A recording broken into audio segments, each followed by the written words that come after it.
빌립보서 2장 6절에서 11절 말씀을 나누도록 하겠습니다. 제목은 고통과 죽음의 문제를 어떻게 해결할 수 있는가에 대한 두 번째 설교고요. 중보자 예수님에 대해서 살펴보도록 하겠습니다. 우리는 예수님을 믿는다고 말합니다. 여러분, 예수님을 믿으신 지 얼마나 되셨습니까? 어떤 분은 한 5년 된 분도 계실 거고요. 어떤 분은 10년, 어떤 분은 30년 이렇게 되신 분도 있을 거예요. 그래서 우리는 매주 이 자리에서 예수 그리스도를 힘입어 하나님께 예배를 합니다. 그리고 여러분이 있는 모든 삶의 자리에서 누구의 이름으로 기도합니까? 예수 그리스도의 이름으로 기도를 드립니다. 그런데 우리가 스스로 좀 질문할 부분이 있어요. 우리는 이렇게 예수 그리스도를 통해 하나님께 예배로 나아가고 예수 그리스도께 하나님께 기도를 하는데 우리는 예수 그리스도께 대하여 얼마나 알고 있는가? 여러분은 어느 정도 다 알고 있습니다. 예수님은 나에게 정말 좋은 분이시다. 그리고 나 같은 자도, 나 같은 죄인도 사랑해 주신 분이다. 그리고 나를 위해 십자가에서 죽으신 것도 안다라는 거예요. 그렇지만 우리가 이 예수님에 대해서 설명해 보라고 했을 때 여러분이 특별히 이제 전도의 현장에서 아니면 사적인 자리에서 누군가 친구나 지인이 예수님에 대해서 물어볼 때 우리는 말문이 막힐 때가 많다라는 거예요. 왜냐하면 우리가 예수님에 대해서 큰 줄기는 알고 있으나 정말 예수님이 어떤 분이신지에 대해서 잘 알지 못하고 있기 때문입니다. 그래서 예수님에 대해서 여러 말로 표현할 수 있겠지만 예수님을 설명하기에 가장 좋은 표현이 중보자라는 표현이라고 생각이 듭니다. 근데 이제 유일한 중보자다. 중보자가 뭡니까? 하나님과 인간을 연결해 줄 수 있는, 이어줄 수 있는 유일한 중보자가 예수님이다라고 할 수 있는 거예요. 그래서 하나님은 기쁘신 뜻, 자신의 기쁘신 뜻과 큰 사랑을 통해 우리 같은 죄인들에게 은혜 언약을 맺어주셨죠. 이제는 상관없는 관계지만 하나님께서는 우리에게 그런 긍휼과 자비를 베풀어 주셨다라는 거예요. 그리고 예수 그리스도 안에서 그 모든 은혜 언약들이 성취됨으로써 우리가 법적으로 하나님 앞에 설 수 있는 자격을 얻게 됐고요. 그리고 관계적으로도 인격적으로 다시 하나님과 인격적인 관계를 맺을 수 있는 은혜를 이 은혜 언약을 통해서 그리고 예수님께서 그 은혜 언약을 성취하심으로써 우리에게 구원의 길이 열렸다라는 거예요. 근데 여기서 핵심 사역을 하신 분이 누구예요? 바로 중보자 예수님이다라는 거죠. 그분이 중보자로서의 역할을 하셨기 때문에 우리가 하나님 앞에 다시 설 수 있는 그 복된 통치 가운데 들어가는, 다른 말로는 구원에 들어갈 수 있는 길이 열렸다라는 거예요. 근데 여러분 생각해 보세요. 다른 모든 철학이나 타 종교에서 살펴보면요, 중보자가 없습니다. 여러분, 중보자가 없어요.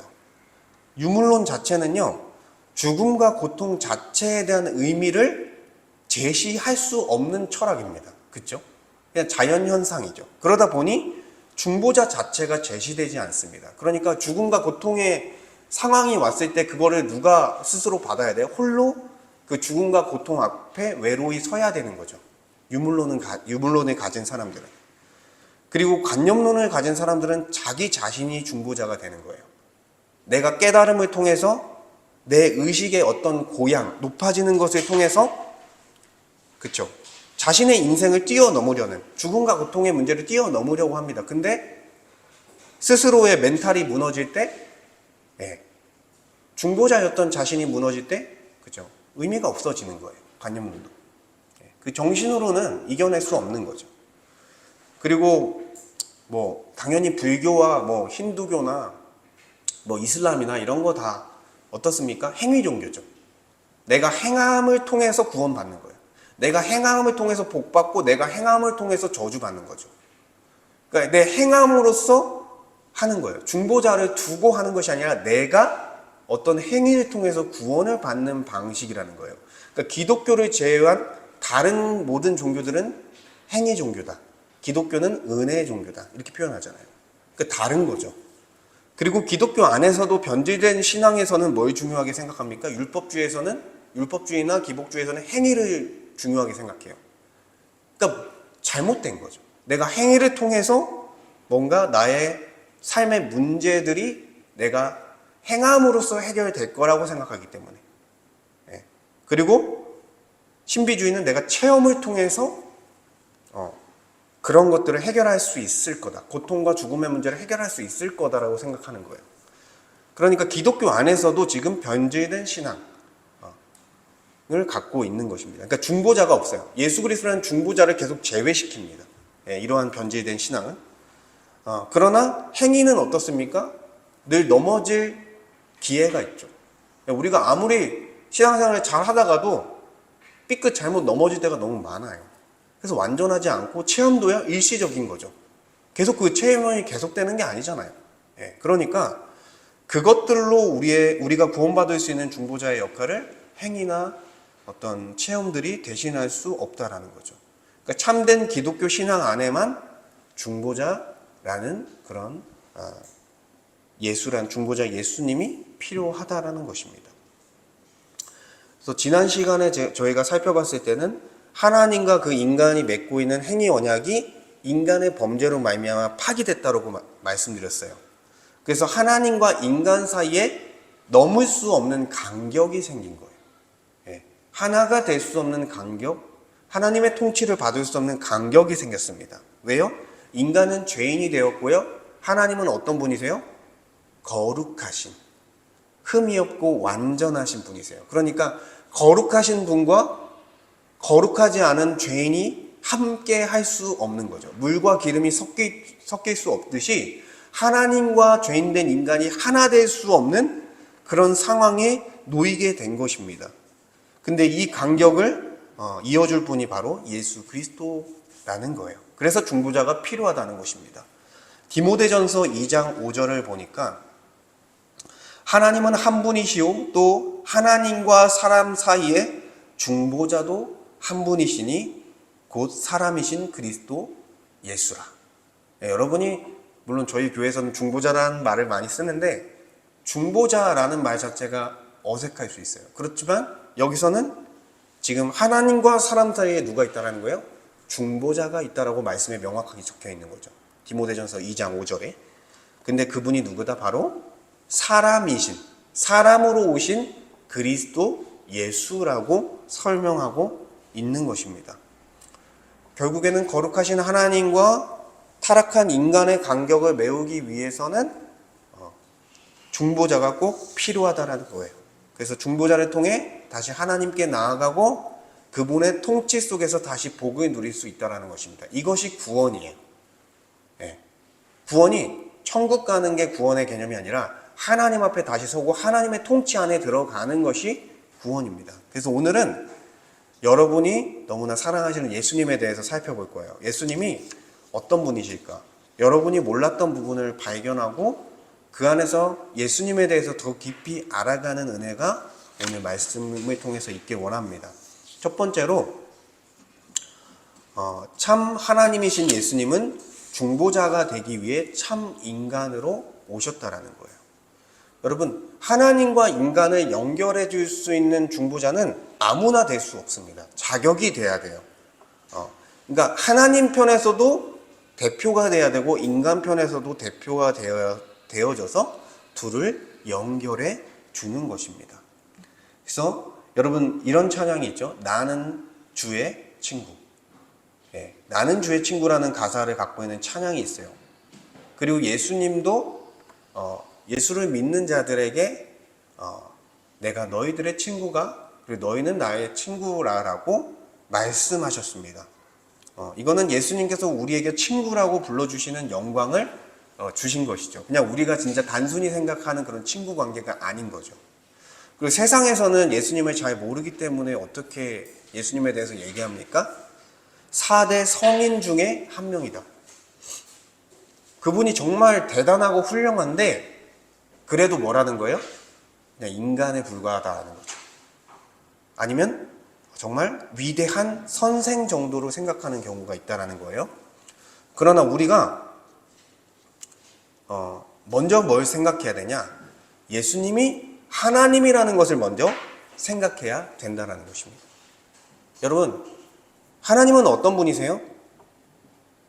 성부, 성자, 성령 하나님. 한 분이시지만 삼위로 존재하시는 삼위일체이십니다. 근데 예수님은 거기에서 제2위격, 두 번째, 제2위격이신 성자 하나님이세요. 그러니까 본질상 누구라는 거예요? 그분은 인간이 아니라 하나님이라고 말씀하고 있는 것입니다. 그래서 빌립보서 2장 6절에 오늘 말씀에 그는 하나님의 본체다라고 설명하고 있는 거예요. 그분 자체가 하나님의 본체고 하나님 그 자체라는 거예요, 여러분. 그리고 그분은 누구예요? 성자, 하나님의 아들이십니다. 여러분, 인간의 아들은, 인간의 자녀는 누굽니까? 인간입니다. 개의 새끼는 뭡니까? 강아지입니다. 하나님의 아들은 하나님입니다, 여러분. 하나님의 아들이라는 개념은 하나님이라는 거예요, 그분이. 그분이 하나님이라는 개념을 갖고 있는 것입니다. 그래서 예수님은 완전하신 참 하나님이라는 것입니다. 그래서 예수께서 완전한 하나님이셔야 인류 전체를 대신할 수 있는 중보자가 되기 때문에 말씀에서도 하나님의 본체라고 설명하고 있는 것입니다. 여러분, 근데 인간은요, 자기 죄인된 인간은 스스로 하나의 방법밖에 없어요. 자기의 형벌을 받고 지옥에 떨어지는 것밖에 방법이 없습니다. 그렇죠? 내 스스로의 힘으로 그 형벌에서 벗어날 수 있는 힘과 능력이 전혀 없다라는 거예요, 우리는. 근데 여러분, 이 한 명뿐만 아니라 여기만 해도 지금, 그렇죠? 10명이 넘는데, 과거에 있던 모든 사람들, 현재에 있던 모든 사람들, 미래에 있던 모든 사람들의 형벌의 양이 어떨까요, 여러분? 상상할 수 없겠죠. 쉽게 말하면 무한한 형벌의 양이에요. 근데 그거를 감당할 만한 어떤 피조물이나 어떤 존재가 있을까요? 이 피조 세계에서 존재하지 않습니다. 그 무한한 인류의 형벌을 대신할 수 있는 존재는, 유일한 존재는 바로 중보자이신 참 하나님이신 예수님밖에 없다라는 거예요.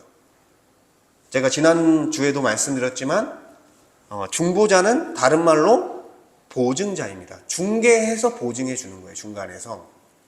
근데 일반적인 보증에서는 당사자의 재산이 다 소진된 후에 그 다음에 보증자가 보증을 써서 나머지 금액을 감당하는데, 여기서 말하는 보증자는 처음부터 모든 것을 대신 갚아준다는 개념으로서의 보증자인 거예요. 로마에서는 두 가지의 보증자가 있었거든요. 그래서 예수님은 처음부터 끝까지 대신해서 다 갚아주는 그런 보증자, 중보자로서의 역할을 해주셨다는 것입니다. 그러니까 인류가 가지고 있는 무한한 죄값 형벌을 대신 감당해 주셨다는 거예요. 왜 이게 가능합니까? 그분은 하나님이시기 때문에 피조 세계의 모든 가치의 값보다도 그분이 더 큰, 더 무한하신 하나님이기 때문에 인류의 모든 그 무한한 형벌을 대신 감당할 수 있는 조건을 갖추게 되시는 것입니다. 그래서 예수님이 하나님이 아니라고 주장하는 사람들의 말은 거짓일 수밖에 없는 거죠. 그런데 완전한 하나님이시기만 해서는 안 된다는 거예요. 예수님이 하나님일 뿐만 아니라 또 완전한 인간이어야 된다라고 성경은 이야기하고 있습니다. 여러분, 인류가 어떻게 타락하게 되었습니까? 인류의 대표인 아담의 범죄로, 그 언약의 대표인 아담의 범죄로 말미암아 모든 사람들이 죄인으로 태어날 수밖에 없는 그렇죠, 불행을 겪게 된 것입니다. 근데 그 언약을 회복할 분도 인간이어야 된다는 거예요. 그 언약을 회복할 분도 인간의 대표로 오셔야 됐기 때문에 인간의 몸을 입고 오셨다라는 것입니다.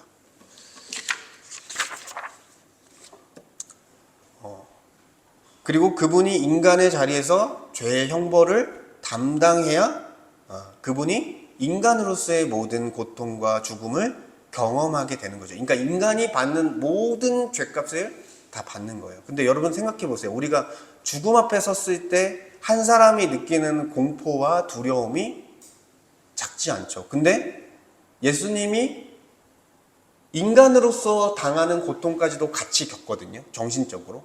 근데 인류 모든 사람들이 겪는 죽음의 고통을 대신 감당했으니 예수께서도 어떻게 합니까? 내 잔을 옮길 수 있다면 옮겨주시옵소서 라고까지 고백하는 거예요. 그분이. 왜요? 신이 감당하기에도 너무나 이거는 고통스러운 거죠. 하나님과 단절되는 고통을 한 번도 겪어보지 않으신 하나님의 아들이 인류의 모든 고통을 대신 영적으로, 정신적으로, 육체적으로 다 대신 감당해야 되는 상황이기 때문에 그런 엄청난 고통을 겪게 되신 것입니다. 그래서 히브리서 4장 15절에서는요, 그분이 우리가 당하는 똑같은 고통을 당했다고 설명하는데, 우리에게 있는 대제사장은 우리의 연약함을 동정하지 못하실 이가 아니요 모든 일에 우리와 똑같이 시험을 받으신 이로되 죄는 없으시니라. 그가 죄가 없으셨지만 인간이 당하는 고통들, 배고픔, 슬픔, 눈물 이런 것들을 흘리셨고, 또 인간의 연약함 속에서 제한된 그 인간의 육체의 삶 속에서 동일한 고통, 여러분이 당하는 모든 고통을 동일하게 감당하셨다라는 거죠. 예, 그리고 그분의 그 놀라움은 빌립보서 2장 7절에 이어지는 말씀에 자기를 비워 종의 형체를 가지사 사람들과 같이 되셨다. 예, 하나님의 본체이신 그분이 스스로를 비우시고요, 종의 형체를 가지셨다. 여러분 뭐 이 비유가 맞는지는 틀린 비유일 수 있겠지만 그냥 우리가 이해하기 쉽게 생각해 봤을 때 사람이라는 존재가 미천한 개미의 몸에 들어가서 개미의 일생을 사는 것, 사실 그것보다도 비교가 안 되겠죠. 그런 수준인 거예요. 참 하나님이신 그분이 죄인된 인간의 누추한 몸에 오셔서 그 일생을, 그 고통스러운 타락으로 인해 고통을 당하는 인간의 일생 속에 들어오신 것입니다. 왜요? 우리의 죄값과 형벌을 대신하기 위한 방법이 이 방법밖에 없었기 때문에 너무나 감사한 일이죠. 그래서 우리를 위한 그 구원은요, 희생적인 구원인 거예요. 신이 죽은 일입니다. 그래서 완전한 하나님이어야 무한한 죄의 형벌을 감당할 수 있고요, 완전한 인간이어야 인간을 대표할 수 있는 거예요. 이것을 동시에 가지신 분이 바로 누구밖에 없습니까? 우리 주 예수 그리스도밖에 없는 것입니다. 그래서 그분이 우리의 중보자가 되어주시는 거예요.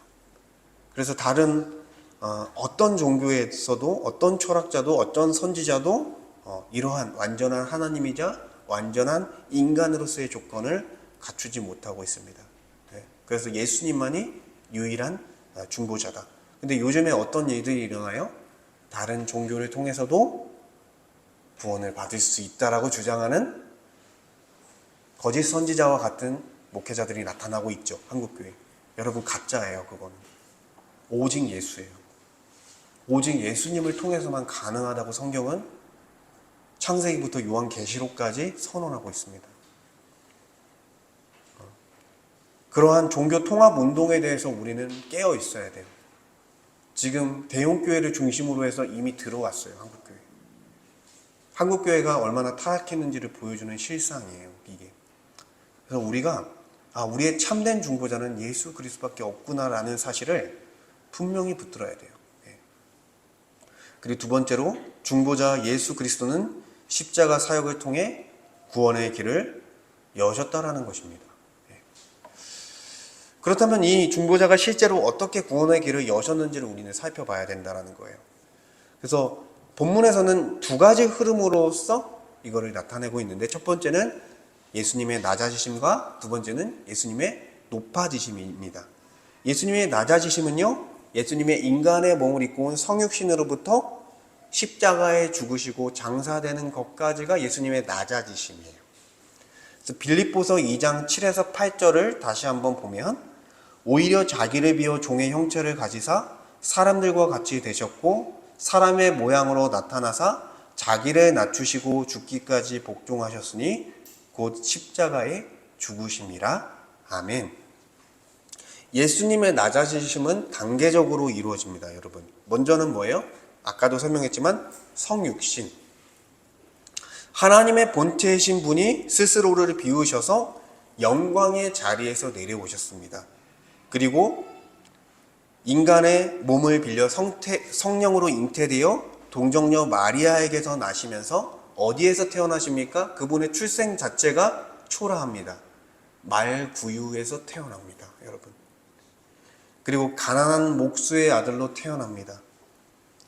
공생애 3년 동안 모진 순환과 모욕을 당하시고 채찍을 맞으시고 죽기까지 하시는데 그것을 모두 복종하십니다. 하나님의 뜻으로 여기고 복종하십니다. 예수님이 죽는 방법밖에 인류가 구원할 수밖에 없는 방법이 구원하는 방법이 예수님이 죽는 방법밖에 없기 때문에 그렇게 하신 거죠. 근데 여기서 십자가에서 죽으심이라 라고 했을 때, 여러분, 십자가 처형이요, 그 로마 제국 안에서는요 가장 잔인하고 수치스러운 죽음이에요. 그러니까 로마 시민에게는 절대 하지 않는 처형이에요, 이거는. 그러니까 최하층, 로마의 노예나 어떤 정말 악한 범죄자들에게 내려지는 그 처형 방식이 바로 십자가형이라는 거예요. 십자가형에서 죽을 때 어떻게 죽냐면, 여러분, 피가 흘러서 죽는 게 아니에요. 숨이 멎어서 죽는 거예요, 십자가에서는. 그러니까 이게 뭐냐면, 박혀 있으면 숨을 쉬려면 올라가야 된대요, 이렇게. 올라가야 되는데, 올라가다가 어느 순간 힘이 안 되잖아요. 그러니까 그것 때문에 숨이 멎어서 죽는 거예요. 피를 많이 흘려서 죽는 게 아니라 숨이 멎어서 죽는 거예요. 그러니까 고통스러운 거죠. 그리고 다른 사람들이 십자가형을 당하는 것을 보면서 모욕을 하고, 저런 악한 사람이나, 그때 예수님이 죽으실 때도 실제로 그랬죠. 그러니까 최악의 처형 방식인 거예요. 그런데 예수님께서는 이 당시의 최악의 처형 방식을 그대로 취했습니다. 이거는 로마 처형 방식 때문에 그런 것이 아니라 구약의 예언을 성취하기 위한 방법이었어요. 신명기 21장 23절을 보면, 나무에 달린 자는 하나님께 저주를 받았음이니라, 이렇게 말씀합니다. 그러니까 나무에 달려 죽는 자가 하나님의 저주를 받는다라는 예언을 성취하기 위해서 예수님께서 그 로마 제국의 가장 악하고 잔인한 그 십자가형에 처하게 된 것입니다. 이것이 인류의 모든 죄값을 대신 감당했다라는 하나의 표징이 되는 것이죠. 왜 이렇게까지 예수님께서 낮아지셨습니까? 영광스러운 하나님의 아들이신 왕께서 왜 이렇게 낮아지셨습니까? 우리 때문에, 나 때문에, 여러분, 죄인된 여러분 때문에 그렇게 당하신 거예요. 우리가 서야 될 자리, 우리가 받아야 될 수치와 형벌을 예수님께서 대신 감당하셨다. 그래서 형벌 대속적 죽음이다라고 하는 거예요. 형벌을 대신하여 갚아주셨다라는 거죠. 그리고 여기서 다행히 끝난 게 아니에요. 예수님께서는 이제 높아지십니다. 부활해서 승천 하늘 보좌에 앉기까지 높아지셨습니다.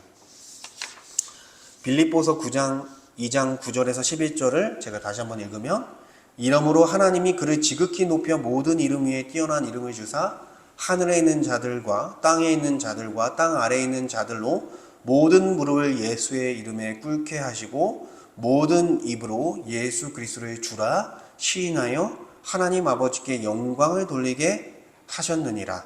아멘. 비참한 죽음을 죽은 예수님께서 거기서 멈추지 않고 이제는 높여지기 시작합니다. 첫 번째 과정이 뭐예요? 부활입니다.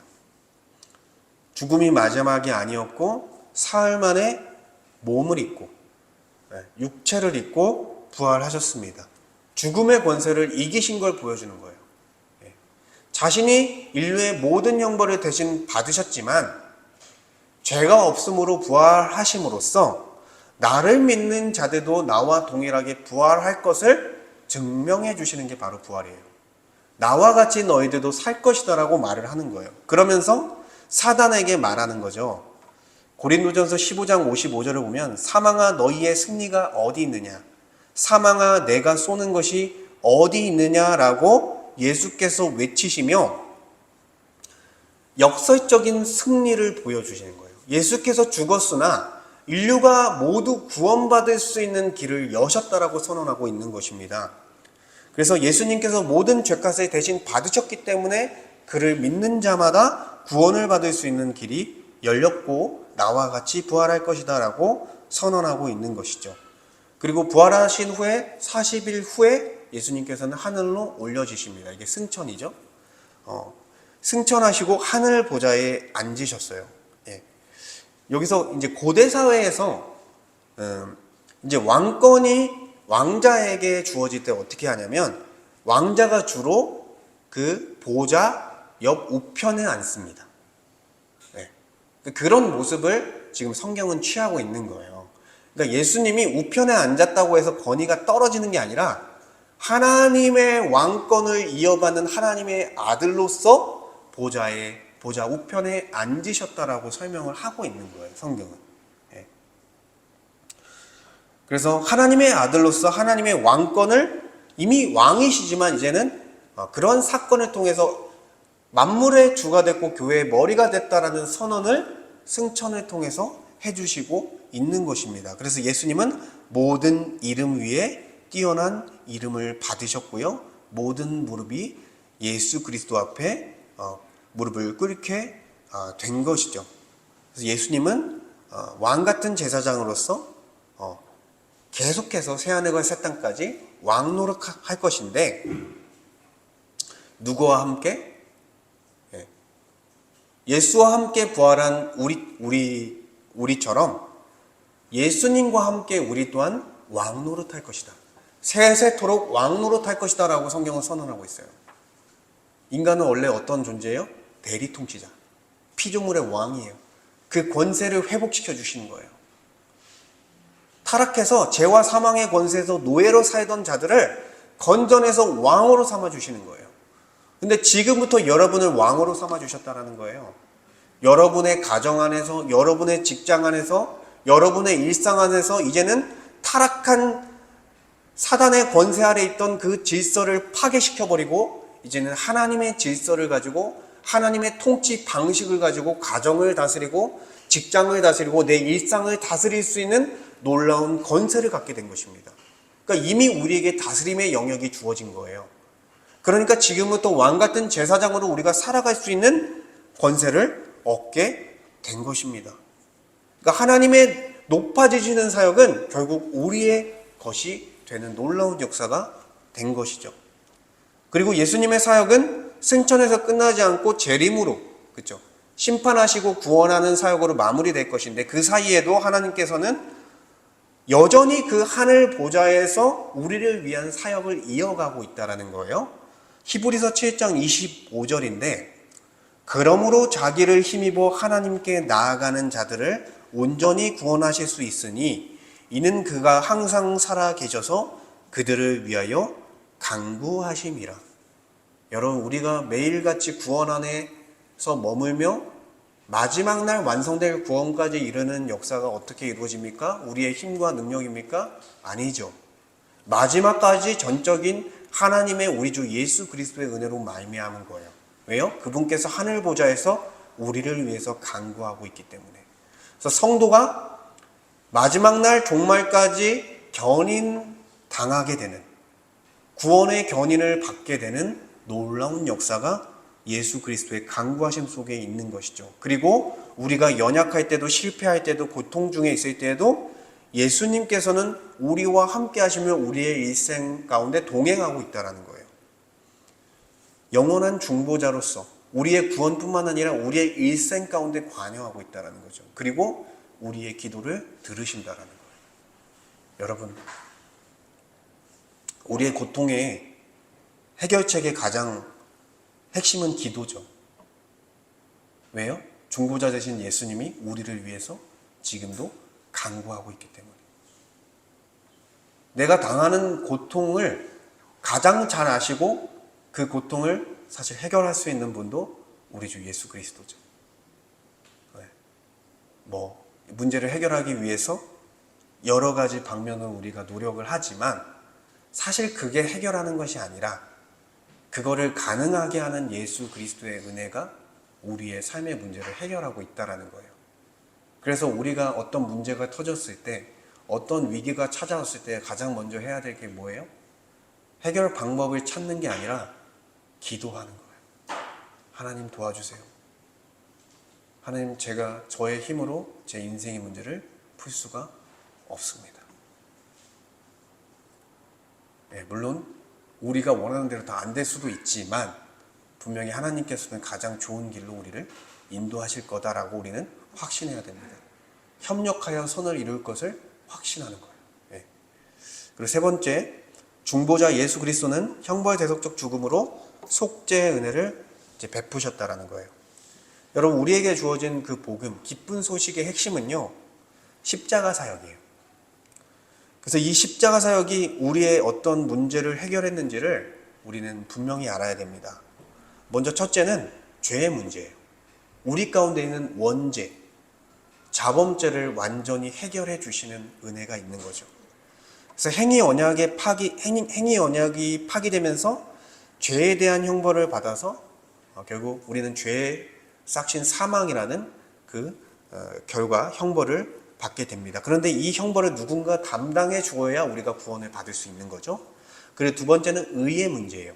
죄만 없어서도 될 게 아니라 우리가 하나님 앞에 의롭게 서야 되는데 스스로 우리가 순종함으로 의를 이룰 수 없는 죄인이 되었기 때문에 완전한 순종이 필요한데 이것을 누군가 해줘야 되는 부분이 있다라는 거죠. 그래서 우리가 이 십자가를 통해서 두 가지, 죄사함과 의롭다함 두 가지를 동시에 해결했다는 거예요. 제가 사실 말씀을 전할 때마다 강조하는 게 죄의 전가와 의의 전가입니다. 이게 여러분이 믿어야 할 핵심 중에 핵심이라서 제가 계속해서 반복하는 거예요. 예수님은요, 우리 대신 십자가에서 죽으셨습니다. 우리의 죄가 예수를 믿음으로 전가되는 거예요. 우리가 받아야 될 죄를 예수님께서 보증자로서 대신 갚아주시는 거예요.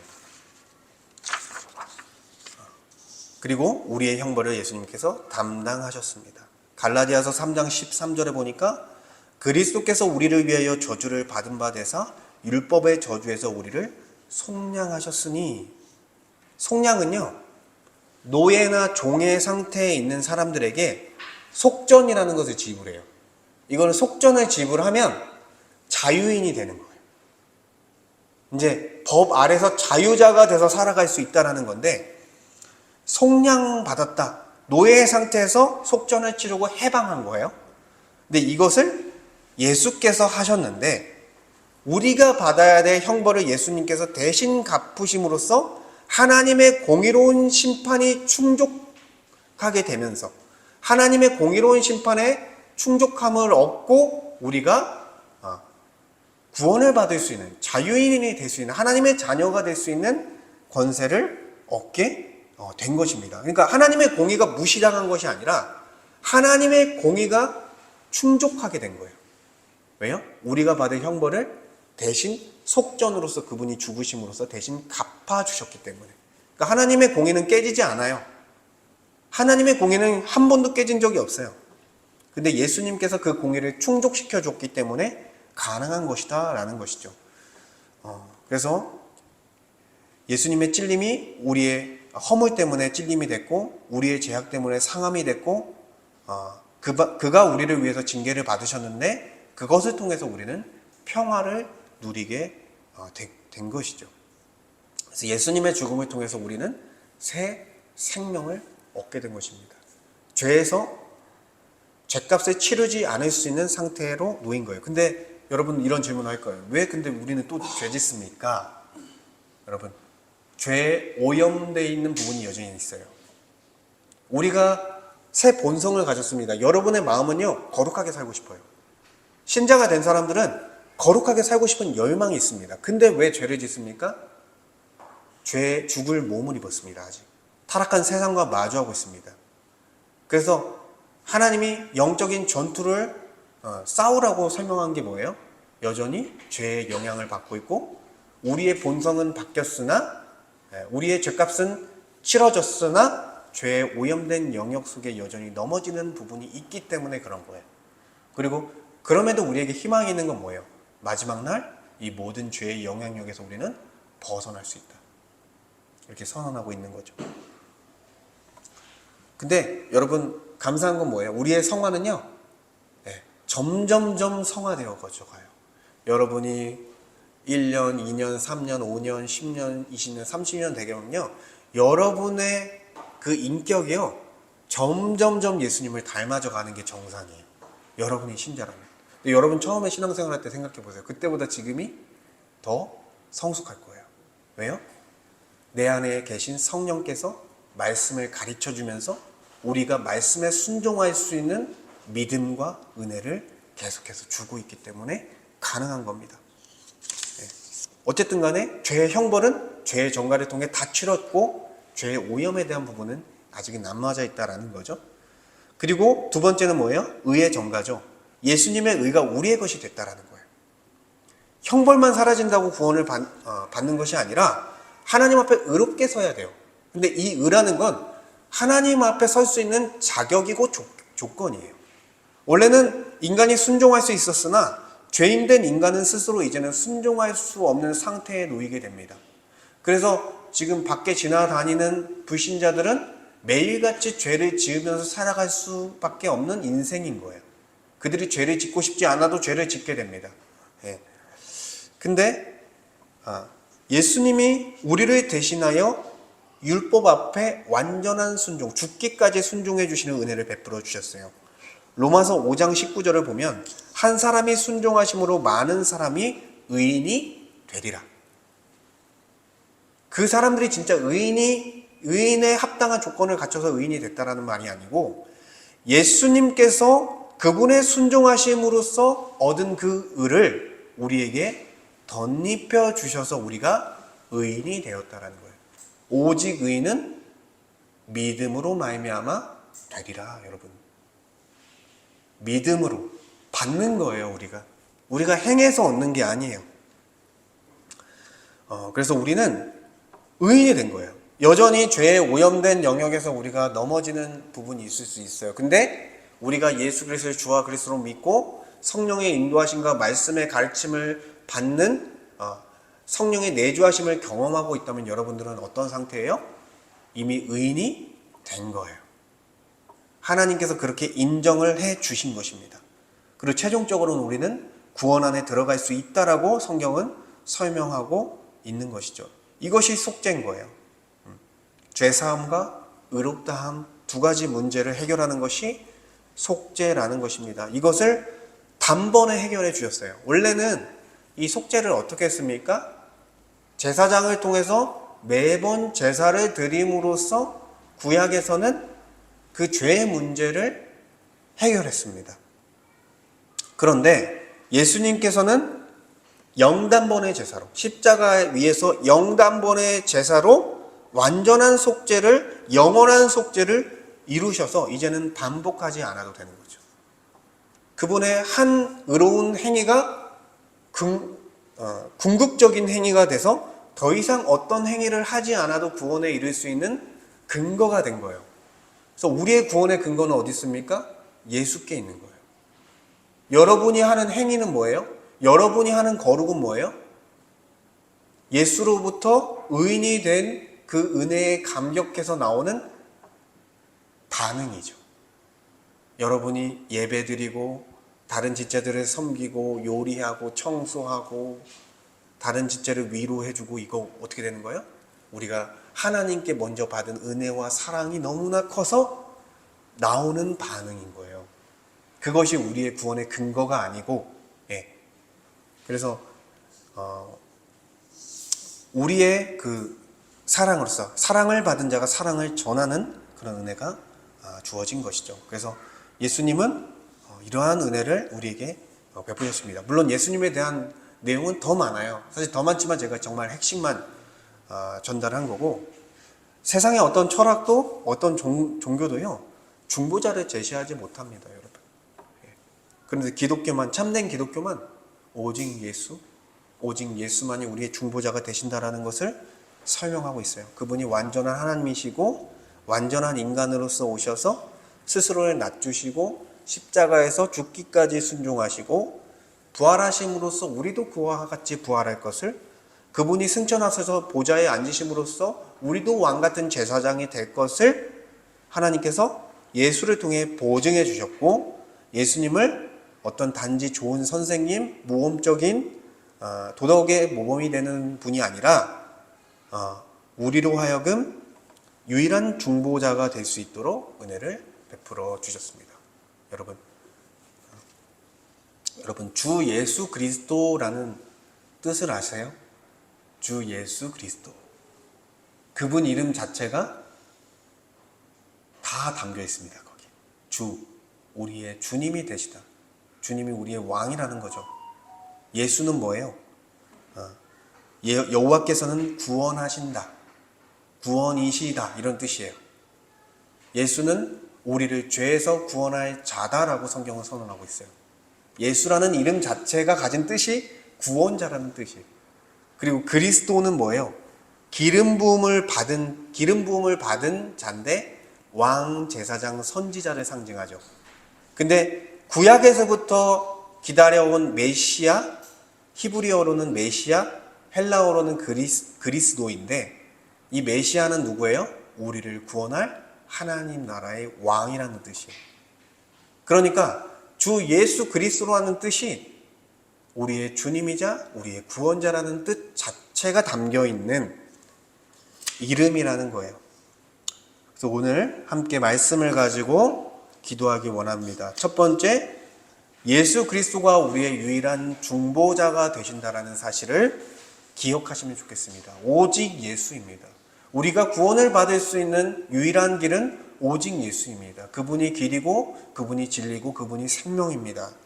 그리고 우리 같은 죄인들에게 속죄해 주시는, 속죄의 은혜를 베풀어 주시는, 죄사함과 의롭다함을 주신 은혜에 감사하기 원합니다. 우리가 할 수 없었는데 그분께서 대신하신 은혜에 감사하기 원합니다. 그리고 지금도 우리를 위해 간구하시는 중보자 되신 예수님께 우리의 모든 삶을 맡겨드리며 나아가기 원합니다. 오늘 예수 그리스도를 생각하며 함께 기도하도록 하겠습니다. 하나님 감사합니다. 우리가 예수 그리스도를 믿는다고 하면서 신앙생활을 하고 예수 그리스도를 믿는다고 하면서 예배드리고 기도하고 또한 우리의 삶 가운데 나아갔습니다. 그럼에도 우리가 예수님이 누구신지, 예수님이 우리에게 어떠한 분이신지를 잘 설명하지 못할 때가 있었습니다. 그러나 그분이 우리의 유일한 중보자가 되신다는 사실을 오늘 말씀을 통해 다시 한번 깨닫게 되었습니다. 아버지 하나님, 그분이 참 하나님이자 참 인간으로 오셔서 모든 인류의 죄값을 대신 감당할 수 있는 모든 조건을 갖추어 주셨다라는 것을 알려주시니 감사합니다. 정말 다른 철학과 다른 종교에는 중보자가 없으며 하나님과 인간을 이어줄 어떠한 분도 없는데, 이 성경에서만 우리 주 예수 그리스도께서 하나님과 사람 사이의 중보자가 되신다. 정말 깨진 그 관계 가운데 거룩하신 분과 죄인된 우리가 다시 하나가 될 수 있는 길을 여시는 분이 바로 예수 그리스도라고 선언하고 있습니다. 그분이 우리의 주와 그리스도이십니다.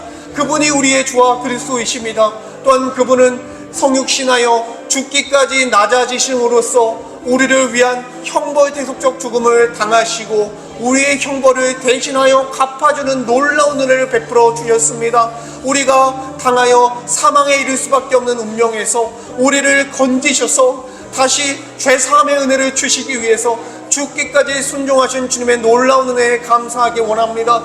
또한 주님께서 부활하시고 승천하심으로써 우리 또한 그리스도와 함께 부활하며 그리스도와 함께 보좌에 앉아 왕 노릇하며 살아갈 수 있는 놀라운 은혜를 주실 것을 약속해 주셨습니다. 보증해 주셨습니다. 증명해 주셨습니다. 부활의 생명을 우리는 얻은 자입니다. 우리는 죽을 수밖에 없던 자인데 우리는 부활의 생명을 얻어 이제는 새로운 본성을 갖고 이제는 하나님을 사랑하고 하나님의 거룩함을 열망하며 주님이 주시는 하나님 사랑과 이웃 사랑을 하고자 하는 방향성을 가지고 가게 되었습니다. 여전히 죄에 오염된 영역이 있습니다. 우리가 넘어진 영역이 있습니다. 옛 죄의 습관을 가지고 여전히 그 뿌리를 뽑지 못한 부분이 있습니다. 아버지, 우리를 불쌍히 여겨주시옵소서. 주님께 맡겨드리기 원합니다. 우리는 아무것도 할 수 없습니다. 그러나 거룩의 능력까지 주신 주님을 의지합니다. 거룩의 능력까지 주신 주님을 의지하고 믿음으로 나아가기 원합니다. 주님, 죄에서 죄를 이기고 죄를 끊어내고 아버지 주님 안에서 거룩함 안에서 참된 안식을 누리게 하여 주시옵소서. 순종함으로써 참된 안식을 누리게 하여 주시옵소서. 아버지 안에서 하나님과 긴밀한 교제, 하나님과 긴밀한 관계를, 인격적인 관계를 누리며 이 땅에서부터 살아가기 원합니다. 아버지 하나님께 모든 것을 맡겨드립니다. 우리 주 예수 그리스도께, 우리를 위해서 간구하시는 예수 그리스도께 모든 것을 맡겨드립니다. 우리를 위해 간구하시는 주님을 신뢰하며 우리의 인생을 맡겨드리오니 우리의 모든 문제 앞에서, 우리의 고난 앞에서 홀로 끙끙거리며 앓는 것이 아니라 다른 세상의 방법을 찾기 전에 먼저 우리 주 예수 그리스도께 간구하게 하여 주시옵소서. 우리 주 예수 그리스도의 모든 것을 맡겨드리며 나아가는 우리의 신앙이 되기 원합니다. 주님, 믿음으로 살아가기 원합니다. 주님께서 은혜를 베풀어 주시옵소서. 주님께서 우리의 인생을 인도하여 주시옵소서.